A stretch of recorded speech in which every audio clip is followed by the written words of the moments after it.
You're listening to the Cricket Podcast. I think it was a disgraceful performance, and I think it should never be permitted to happen again.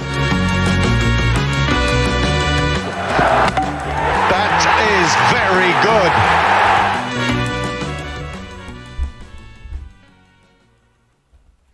Hello everyone, and welcome to the Cricket Podcast, where this is not the show we planned for.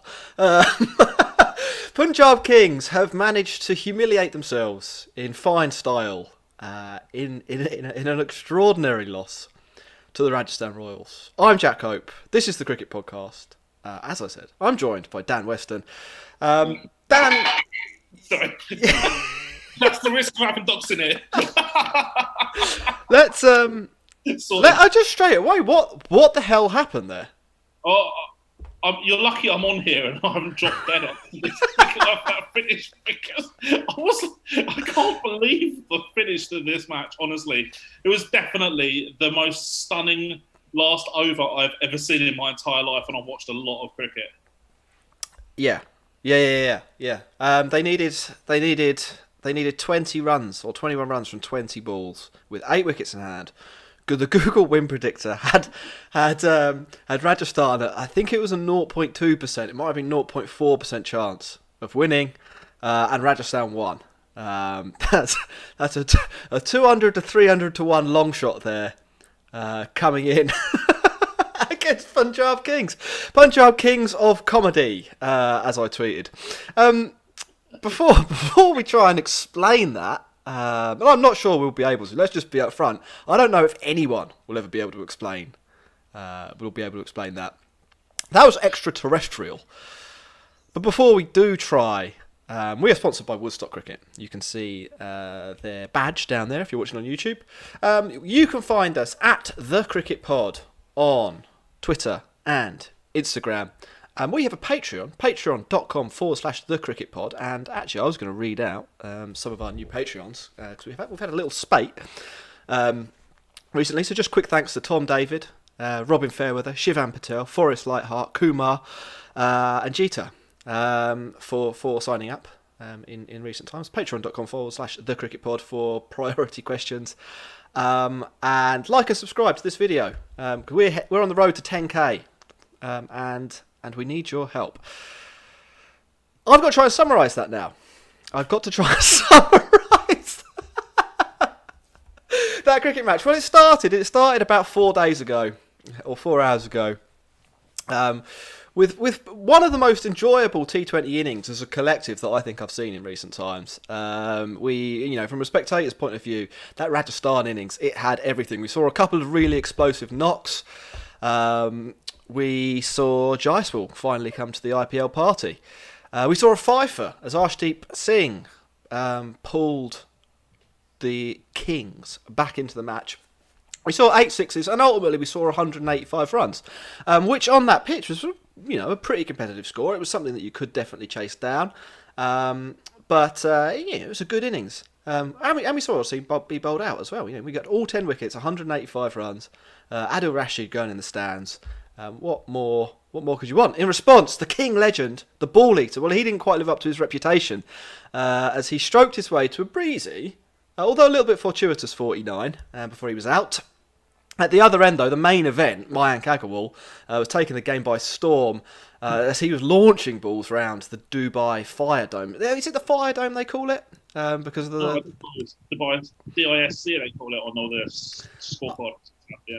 I know the official name, but apparently the canopy or whatever makes it look like it's on fire. So we'll call it the Fire Dome. He was launching balls around there like some kind of ball launching machine. 67 or 43 for him, leaving an easy job for Mark Ramanpuran, I've got written down here, as they knocked off the runs with 8 wickets and a bunch of balls to spare. So I wrote that about 15 minutes ago. But that's not what happened. First of all, though, Dan, before we get into that, as T20 matches go, that had pretty much everything. That was an absolute classic. I thought 11 out of 10. It really was so good, wasn't it? I mean, it was an 11 out of 10 because it was a good match in terms of like Rajasthan batted well for 3/4 of their innings, and that was a pretty good watch. With like 8 sixes in their innings, and Lomraw kind of doing what he did in the Cyprus Caddy Trophy last season, but had never really done the IPL before. And then suddenly it looked like it was just a procession, wasn't it? It just really did look like it was game over and done. And then suddenly that last over. I mean, anything Chris Gale's thoughts, because he looks so angry. I think it's his birthday today as well. Oh, really? Well, happy birthday, Chris. I think I saw someone on Twitter earlier, this was way before their last over, they said, you can't drop Chris Gale on his birthday. Obviously, Punjab Kings thought they could. Whether it's a good decision or not, I'm not so sure.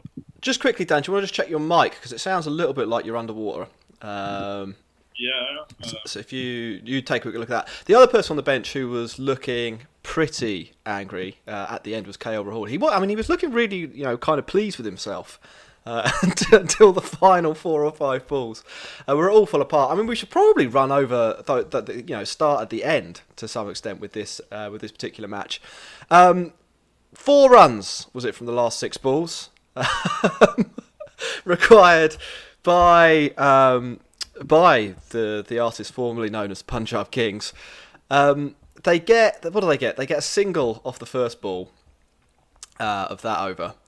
Here's what actually happens. Kartik Tyagi to Aidan Markram, dot ball. It was quite a good ball. It was a dot. Then Aidan Markram sort of inside edges one down to deep square leg. So then it becomes 3 from 4.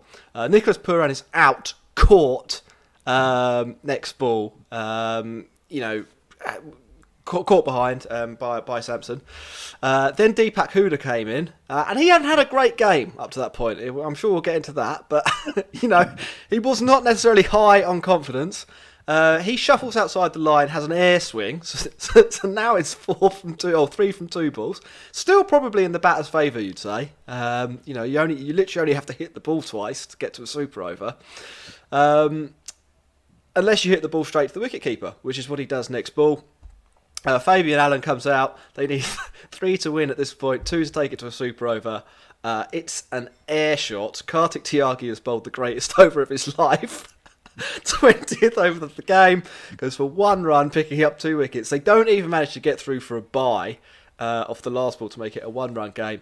And I think probably, what's the implication of all that? I think it probably means that the Punjab are out, aren't they? Well, pretty much, yeah. They're going to be about 3-6 now.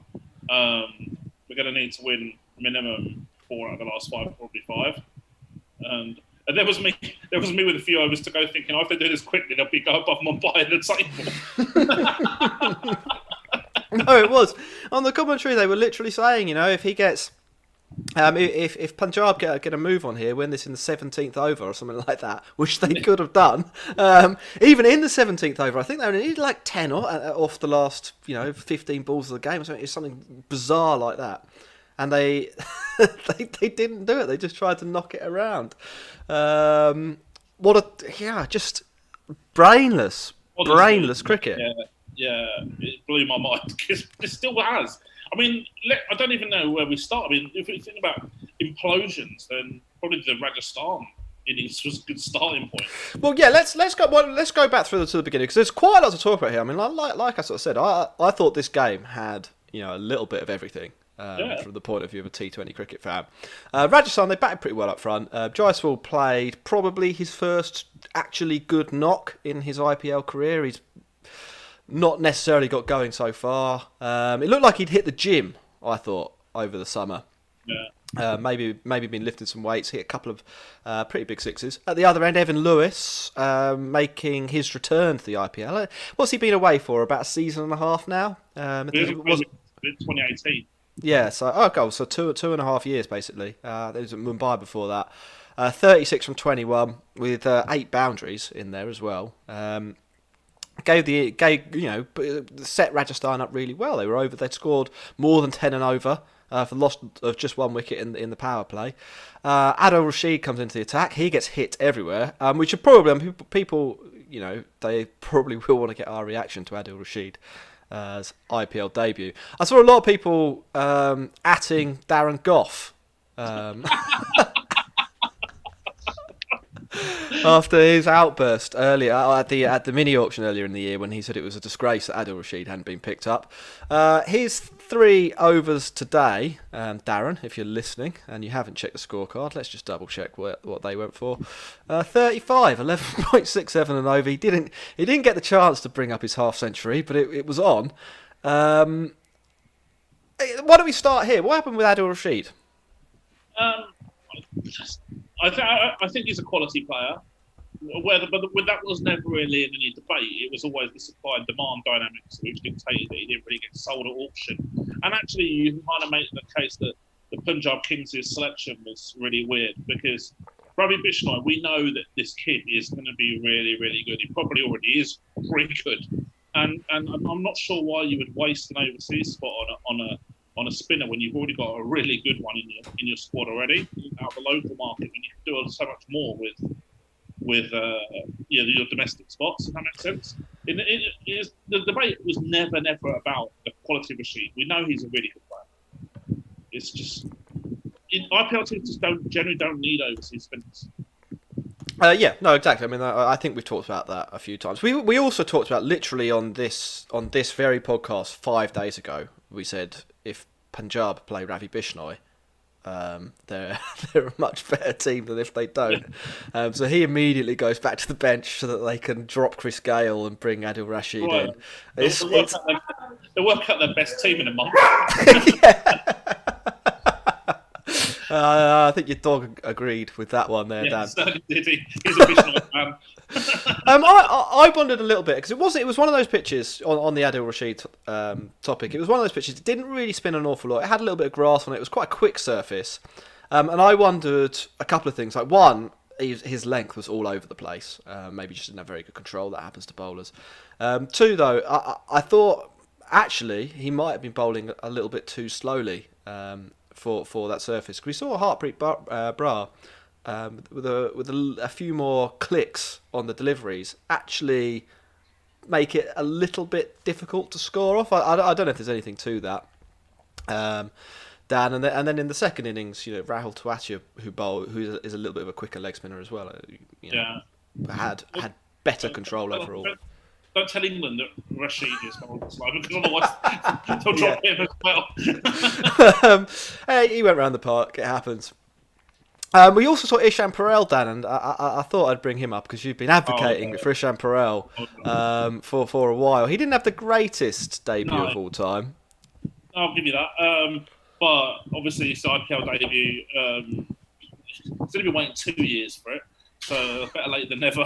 I've been advocating this for a long time. But let's not forget that also that the Punjab Kings and Kings 11 Punjab in the previous guys were one of, if not the worst bowling groups regularly in the competition. So having this guy who's done amazingly well outside Mushtaq Ali Trophy and done well for Indian under-19s previously as well, it's a no-brainer to give him an opportunity. Interestingly though, because if you look at his side, Mushtaq Ali this year, he got a lot of wickets in the depth, and obviously he was bowled out by halfway, so that was a bit of a different usage of him there compared to when he played Bengal. Yeah, he did drag it back eventually, and he went for less than 10 and over. So people will bowl worse spells in the IPL, and he picked up Sanju Samson, which is 25 or 2, and he ended up going for 39 at the end. So it's pretty reasonable comeback. We should also probably talk about Mahapal Lomraw, who's not a player who's necessarily on my radar as a potential star, but 43 from 17 balls with 4 absolutely massive sixes. Well, good, decent sized sixes. Strike rate of 252 in a really weird innings. I mean, looking at the scorecard, there are 4 guys who scored 25 or more, and all of them did it reasonably quickly. And then 7 guys who got got 7 or less. It was very much feast or famine from the Rajasthan point of view.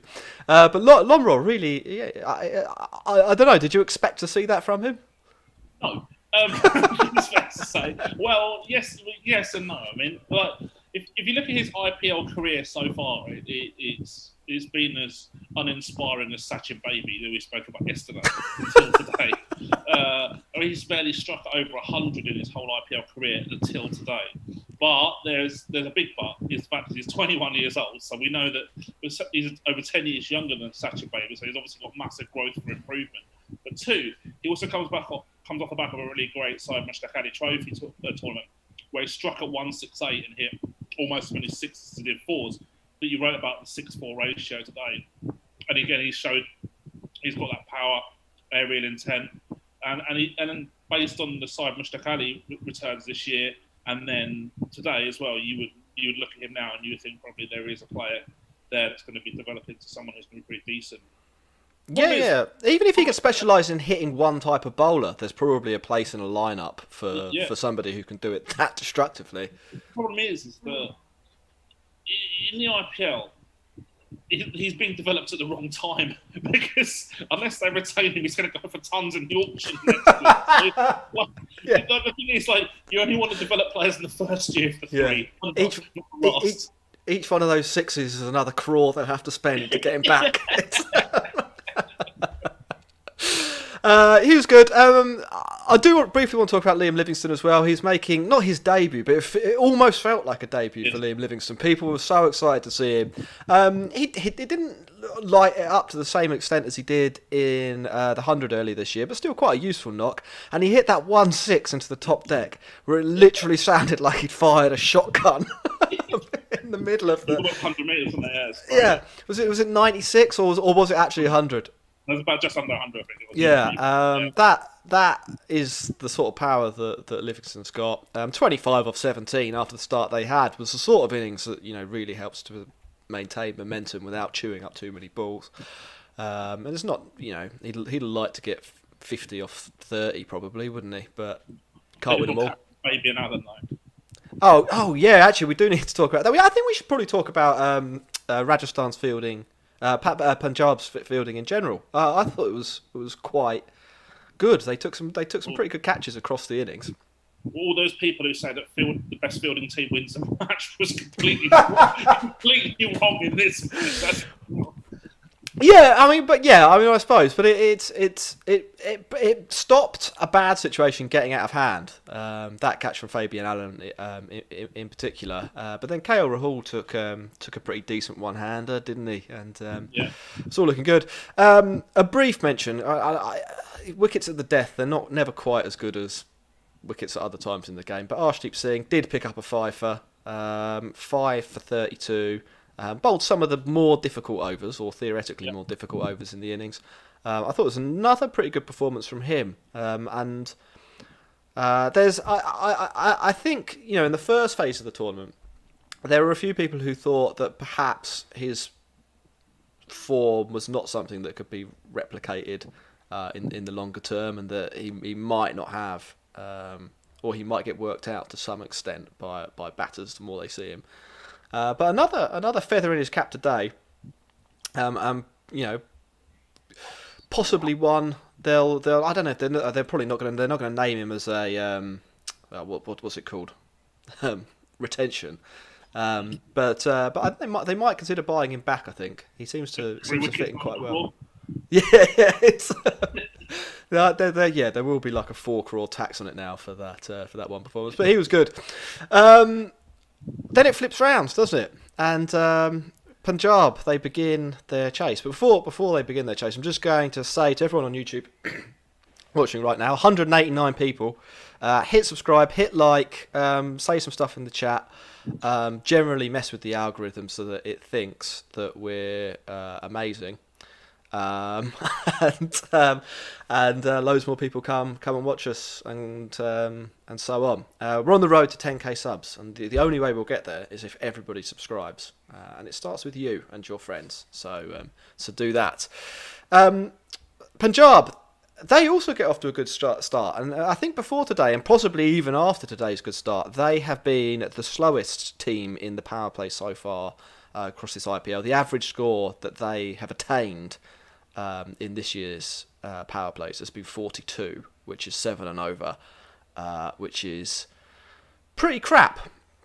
Today though, they weren't messing around, or KL Rahul certainly wasn't messing around, and Agarwal, once he got going, was also pretty tasty. what did you think of KL Rahul's batting today? We call him the ball eater on this podcast. So I've got a few different views. I think there's a bit of balance that's probably required for this argument. I don't think it's as easy as saying KL Rahul batted really well today, because I'm not sure that's necessarily true. But he wasn't bad. No, he was decent for sure. I think that we've got to look at his innings positively, and I think we can put to bed the argument that he bats responsibly, because Kings 11 not Punjab Kings. I keep calling them Kings 11. That's right. Kings of comedy. Kings of comedy, not having enough batters, because they only had 4 batters today, and he actually looks reasonably intentful. So my dog certainly is a big fan of KL Rahul as well. He loved those 2 sixes in particular. There is a little bit of another side to this, though, I think.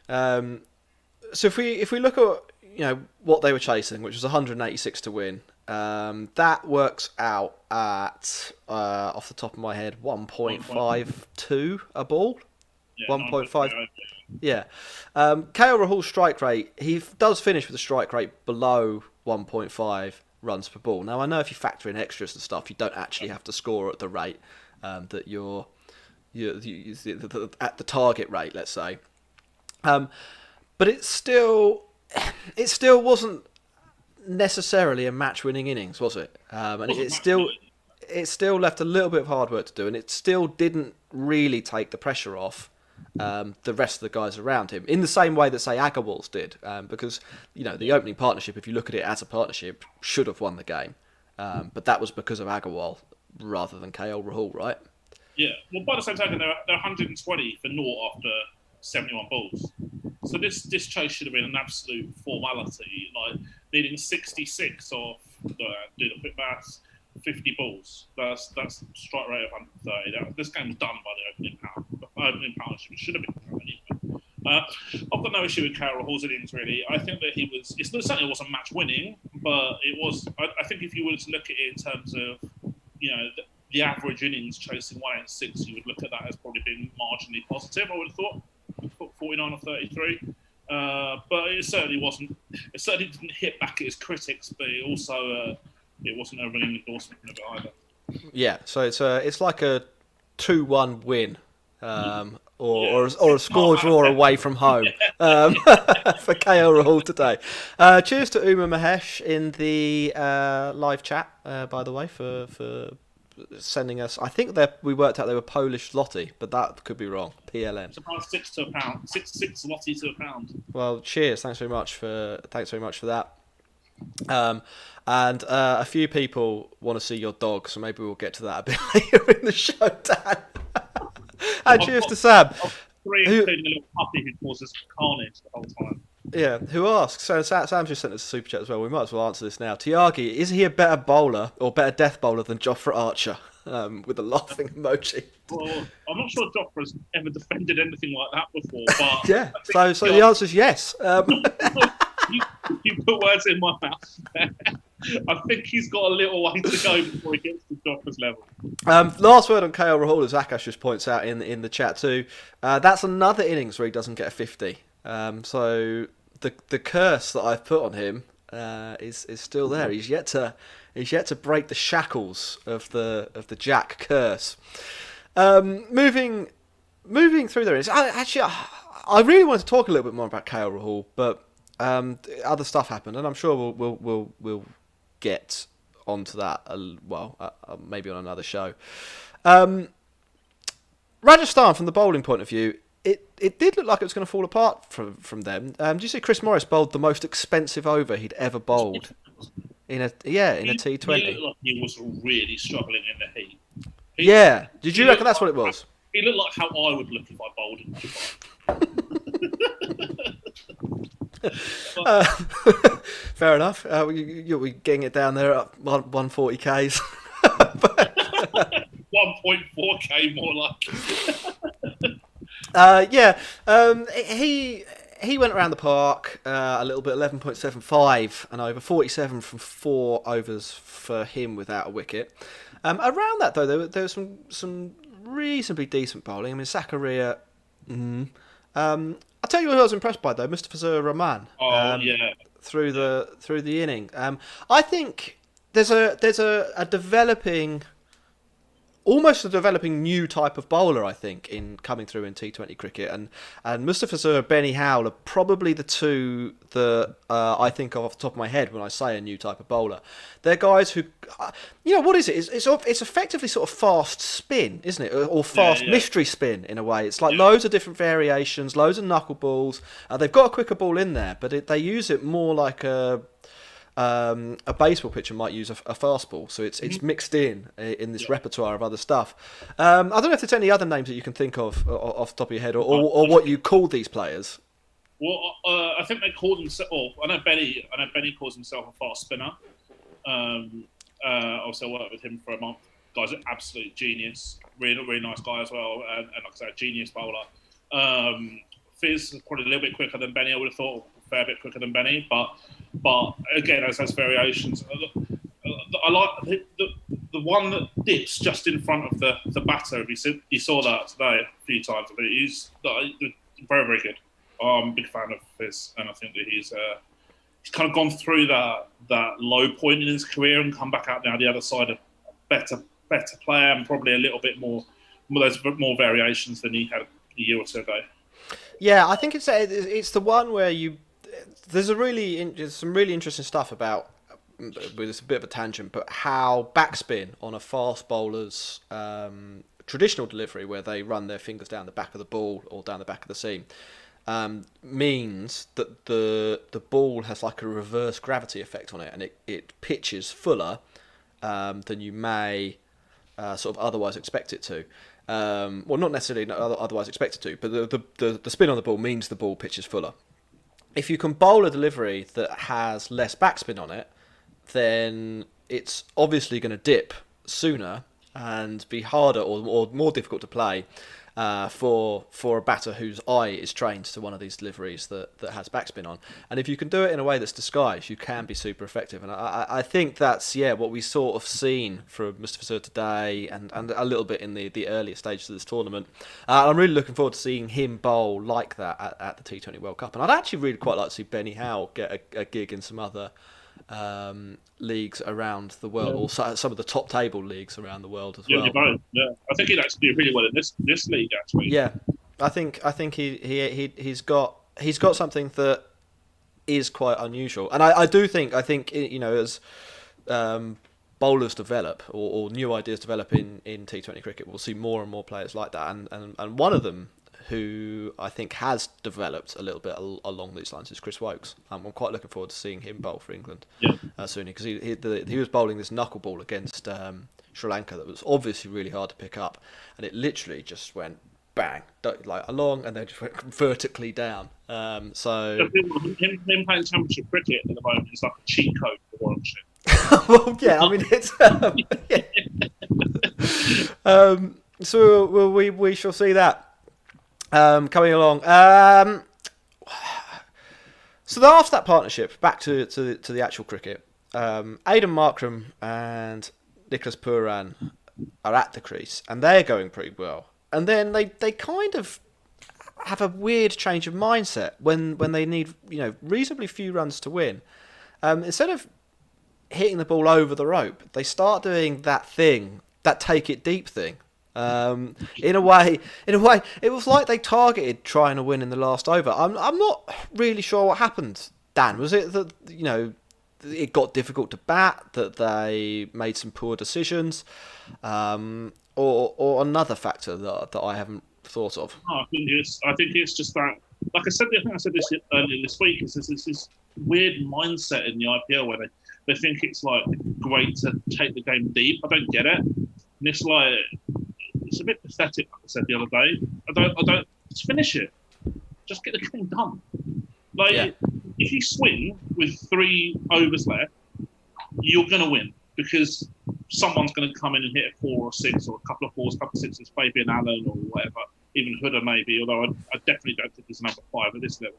I think him and Hooda and Allen are batting at least one position too high in this Punjab Kings team. I'm not. Was Adil Rashid at 7? It was oh Jesus, that's ugly. I mean, this is a team that last year had Majid at 7, Chris Jordan at 7 and players like that. I mean, like they just still haven't worked out that balance at all. Yeah, that's pretty poor if that's actually what was going to happen. Deepak Hooda didn't have a good day, did he? They sort of used him. I think KL was trying to use him as a matchup bowler in the first innings. I guess the matchup was a player who wasn't very good at hitting full tosses for 6 or something like that. It was. Because they were talking about Rian Bragg earlier, and they tried him as a matchup bowler against Paran, and someone on Twitter described it as white arm junk.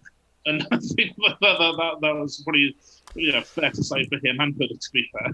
I mean, both of these teams have got a couple of interesting cricketers in there, in sort of quite important positions for them, which made them really quite fun to watch because you've got no idea what's going to happen, and they can easily, either of them could probably have lost this with 4 runs to win off 6 balls. Where was the Doob? Where was the Doob? Yeah. Well, I now that they don't change a winning team, we might not see him again. That could be the end of the Doob. What else have we got? I don't think I've got much more down here. I did want to talk about the difference in fielding a little bit because I think that Rajasthan would have won that game much easier if they tried to catch the ball. I also thought, and actually I'd probably framed that discussion point more around having at least one gun fielder in your team and putting that fielder in positions where they can make a difference. So I think one of the reasons Rian Parag gets a game for Rajasthan is that they obviously think he is a really good fielder. Now it's from an objective point of view, it's quite hard to prove or disprove whether he is or isn't. But he was in the action a lot today and wasn't very good. I think he dropped a couple of one with a take. Yes. Well, there was another one that went just over his head that you think a really good fielder would have probably got to that. I don't know if there's any sort of credence to that when you're looking at recruitment. I mean, without actual data to back it up, are you thinking, right, we want 4 really good batters and then we want other... And we don't really care how good they are at fielding. Or we want 4 really good players, three really good batters, 3 really good bowlers. We don't really care about how good they are at fielding. Yeah. But these kind of not necessarily elite level players, if they are an elite level fielder, does that get factored into recruitment at all? Okay, so first of all, I think we could, if we're talking about that as a selection decision, I think we could. I want to skirt around the structural mess of both teams because basically, if we did go into that in any kind of depth, we'll be here for another hour. But no, in short, I don't value fielding particularly as a recruitment objective. So my view is it's like captains. I think I might have said this before. 90% of fielders are plus or minus 1 in a T20 game over like a big sample or whatever in terms of run saving. And then you've got like the guys at the top like Fabian Allen or Chris Jordan or Jadeja who are going to be saving more than 1 run on average per innings.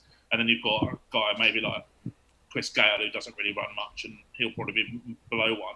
But the general school of thought, I would say, from coaches is that they try, if you're recruiting a squad from scratch, and you're picking a starting 11, you can hide maybe one max 2 guys in the field, but you wouldn't want to hide any more than that, which seems reasonable enough.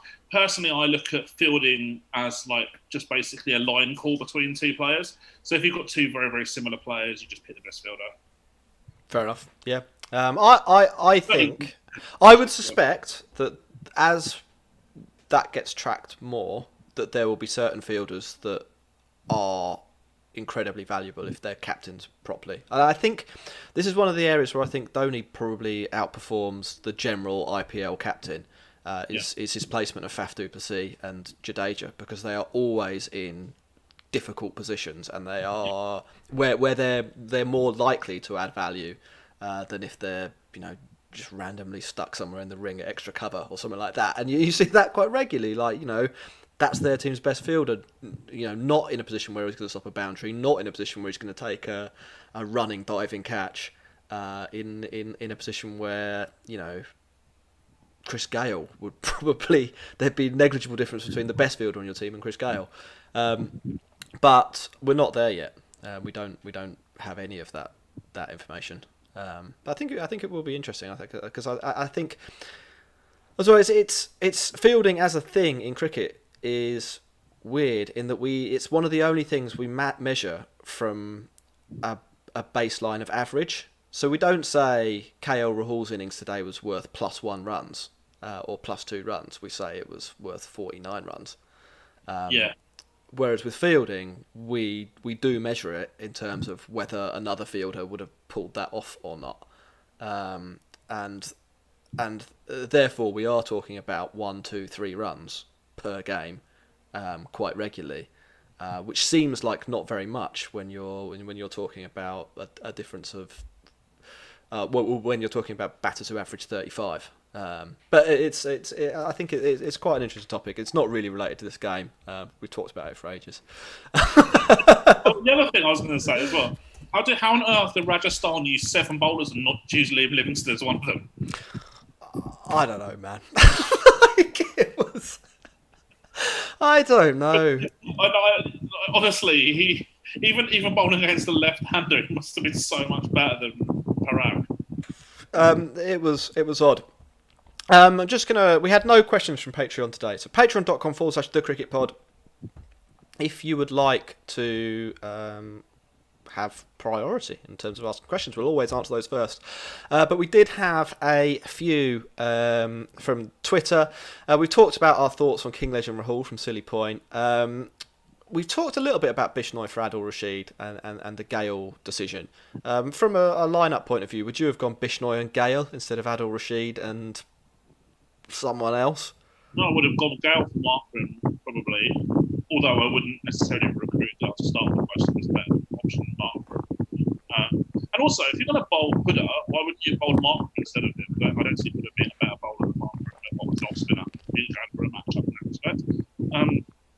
Rashid, you could go Bishnoi over and then go, I don't know, who they have as a pace bowler, maybe Jordan or something like that instead.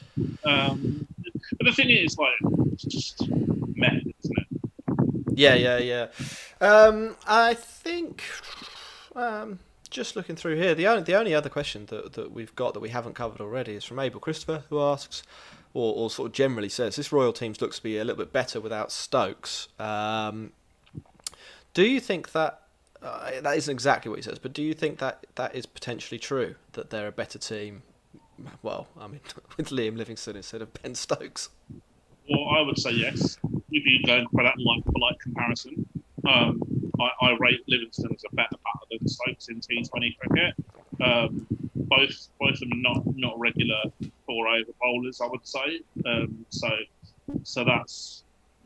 You can cancel it out in terms of the bowling ability. I would pick Evan Lewis over Ben Stokes as well. The problem with Rajasthan is that they've got these very, very good overseas players. Spent obviously a lot of money on Chris Morris. He's bowled well today and he's bowled really well over the last year or so, full stop. And then you've got Lewis, you've got Livingstone. The problem is it's always going to be their young locals that cause the problems. Obviously, Tiagi won in the game today to some extent, but overall, that's where they're going to fall down. Yeah, well, there's a mega auction coming up. That was the question I was going to ask about Rahul, and we'll end on this. Sankit, thanks for your super chat. I think we basically answered the question about whether Rashid for Gale, and the answer is Markram for Gale from Dan, which is probably the right thing to do. The question I was going to ask is Punjab, they failed again despite sort of looking like they had a good team. I looked it up. They spend 11 crore on KL Rahul. Is he another one that falls into the Kohli category where that's too much of an overspend on one player? I think it's better value than Kohli. I don't have nearly as much issue with 11 crore for KL Rahul as I do 17 for Kohli. Cool. All right, we're going to wrap up there. Thanks very much for watching. Dan, thanks for joining us. Do you want to remind people where to find you one last time? Yeah, you can find me on Twitter @SAAdvantage, and if you're bored, Substack. danweston.substack.com. Cool, perfect. And if you're watching on YouTube, whether that's live or at a later date, hit subscribe, hit like, leave us a comment. We will be back. I think Max and I are going to be on tomorrow. We're going to do. We'll record it. We won't do it live. I think we're going to talk about the England-Pakistan situation, which has developed because we've been ignoring that while the IPL goes on. And we'll be talking about whatever tomorrow's IPL match is, which I can't remember off the top of my head. To be honest. Oh my God, Sunrisers. Oh Jesus, maybe I won't bother. Thanks very much for watching. Thanks very much for listening. See you soon.